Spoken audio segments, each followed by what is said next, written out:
Hi guys, welcome to सी ए फिनसेल। आज हम बात करेंगे हेरमा इंडस्ट्रीज लिमिटेड के बारे में, जिसका आईपीओ 23 फरवरी यानी कल आने वाला है। हम आगे बढ़ने से पहले देखते हैं कि हम कौन सी चीज़ें डिस्कस करेंगे। हम बात करेंगे general information of the company and industry, financials and key ratio of the company, स्वॉट analysis and details of the IPO. पहले हम देखते हैं कुछ जनरल इन्फॉर्मेशन। कंपनी जो है वो एग्रोकेमिकल इंडस्ट्री में काम करती है।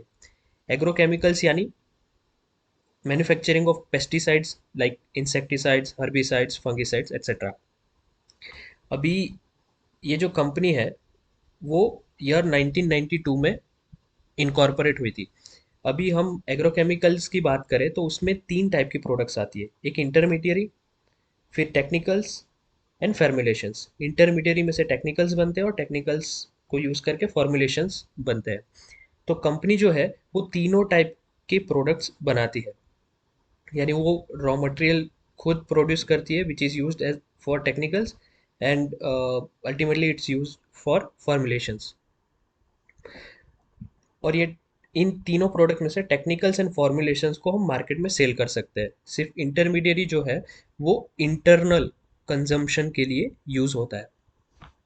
कंपनी की जो मैन्युफैक्चरिंग फैसिलिटी है वो वापी गुजरात में स्थित है, और total 3 manufacturing and packing facility company के पास है।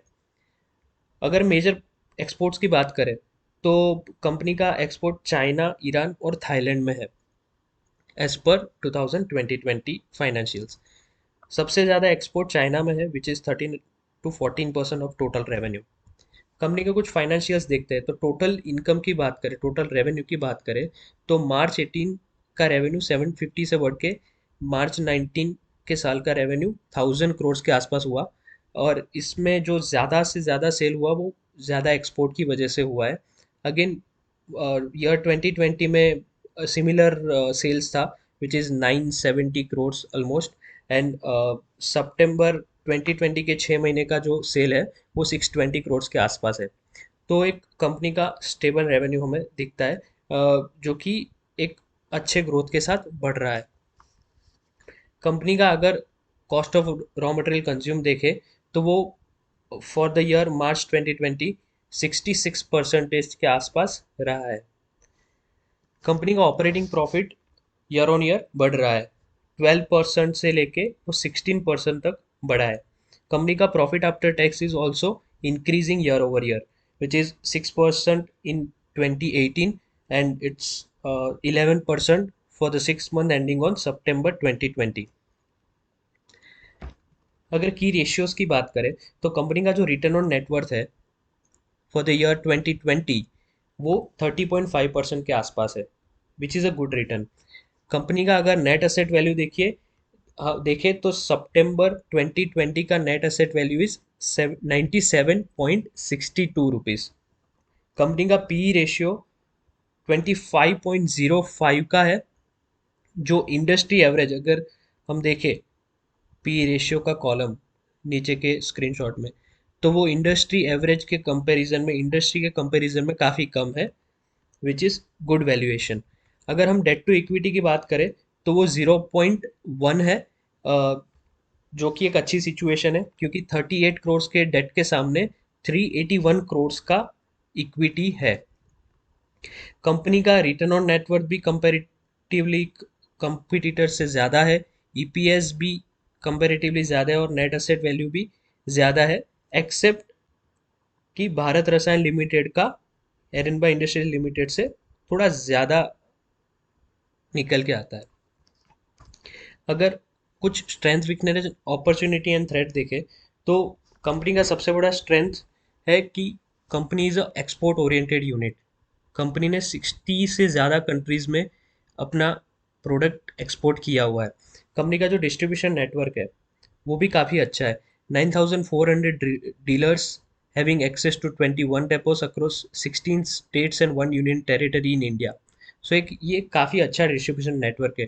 कंपनी का जो पोर्टफोलियो हमने देखा कि कंपनी इंटरमीडियरी इंटरमीडियरी से लेके फॉर्मुलेशंस तक तीनों के तीनों टाइप के प्रोडक्ट खुद प्रोड्यूस करती है, जिससे कॉस्ट बेनिफिट होता है क्योंकि कंपनी रॉ मटेरियल को इंटरनली ही प्रोड्यूस करती है।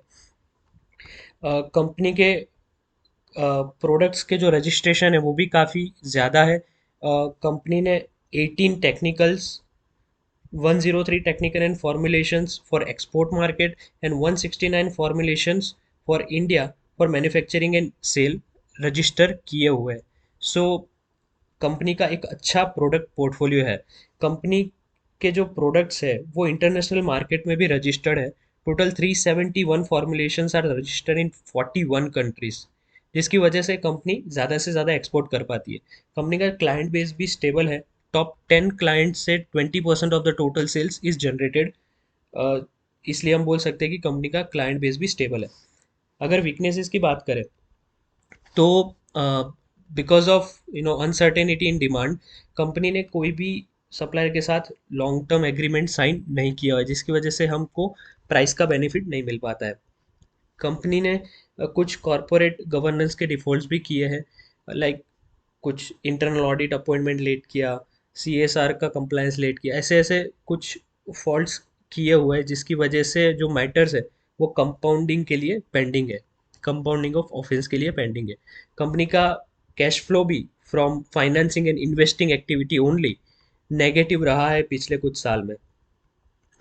अगर हम कंटिजेंट लायबिलिटी की बात करें एज ऑन 30 सितंबर 2020, तो वो भी एक 62 करोड़ के आसपास है।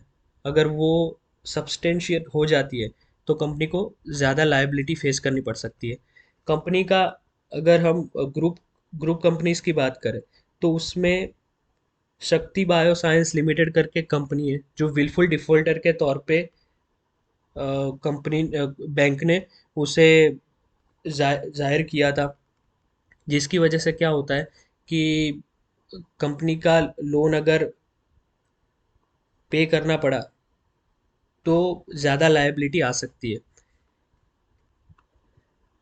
हिरनमय इंडस्ट्रीज लिमिटेड ने कुछ 35 करोड़ का लोन ग्रुप कंपनी के साथ एज अ को बोरोअर लिया हुआ है।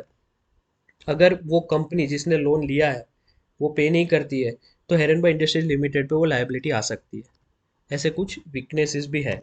अगर हम अपॉर्चुनिटी की बात करें तो market size is huge, 73.39 billion US dollar का मार्केट होने वाला है इन द ईयर 2024, जो एक अच्छा अपॉर्चुनिटी है कंपनी के लिए। फिर जो प्रोडक्ट्स है, अगर किसी और कंपनी ने पेटेंट किए हुए हैं और वो ऑफ पेटेंट चले जाते हैं तो कंपनी के लिए एक अपॉर्चुनिटी है कि वो जेनरिक वर्जन का प्रोडक्ट लॉन्च कर सकते हैं। तो हिरनबाई इंडस्ट्रीज को ये अपॉर्चुनिटी मिल सकता है, क्योंकि बहुत सारी ऐसी प्रोडक्ट है जो ऑफ पेटेंट होने वाली है मार्केट में। पी रेशियो की अगर बात करें तो वो इंडस्ट्री एवरेज जो है 60.99, उसके कंपैरिजन में बहुत कम है, 25.05। तो कंपनी का वैल्यूएशन भी एकदम मॉडरेट है। अगर कुछ थ्रेट की बात करें तो अगर इन फ्यूचर पेस्टिसाइड्स पे बैन आया तो ये कंपनी को रेवेन्यू में भी इम्पेक्ट आ सकता है। जैसे कि अनुपमा वर्मा कमेटी जो है, they are reviewing around 66 pesticides जो ह्यूमन के लिए हानिकारक हो सकते हैं। तो अगर उस पे कुछ बैन आया, उस पे कोई डिसीजन ऐसा आया कि जो फेवरेबल नहीं है, तो कंपनी को रेवेन्यू में प्रॉब्लम हो सकता है। कंपनी जो है वो पेस्टिसाइड मैन्युफैक्चर करती है, जो क्रॉप पे डिपेंड होता है कि क्रॉप का मैन्युफैक्चरिंग कैसा है मार्केट में। और क्रॉप का जो मैन्युफैक्चरिंग या क्रॉप का जो भी फार्मिंग है वो मॉनसून सीजन पे डिपेंड है। अगर मॉनसून सीजन फेल होता है तो ये कंपनी के रेवेन्यू पे भी इम्पेक्ट आ सकता है।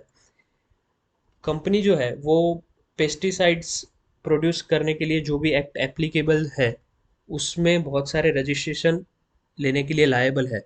अगर कुछ रेगुलेशन में चेंज आया जिसकी वजह से कंपनी को कोई भी प्रोडक्ट्स में चेंज करना पड़ा या फिर कोई प्रोडक्ट बंद करना पड़ा तो कंपनी के रेवेन्यू पे इम्पेक्ट आ सकता है। ऐसे कुछ थ्रेड्स भी कंपनी के सामने हैं।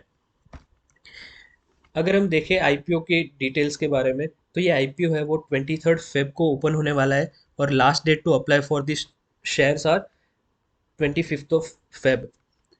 कंपनी का जो इश्यू टाइप है वो बुक बिल्डिंग है। Face value of the share is ₹10। IPO price is 626 to 627 पर इक्विटी शेयर। अगर आपको अप्लाई करना है तो आपको मिनिमम 23 शेयर्स अप्लाई करने पड़ेंगे और अगर आप कैप प्राइस पे यानी कि 627 रुपीज़ पे शेयर बीट करते हो तो आपको मिनिमम इन्वेस्टमेंट 14,421 रुपीज़ का करना पड़ेगा। और अगर आप इधर देखोगे तो टोटल जो इश्यू है वो 625.24 करोड़ का है, लेकिन उसमें से फ्रेश इश्यू सिर्फ 60 करोड़ का है। बाकी का जो 565.24 का इश्यू है वो ऑफर फॉर सेल है, यानी कि इसके पैसे डायरेक्टली प्रमोटर्स को मिलेंगे।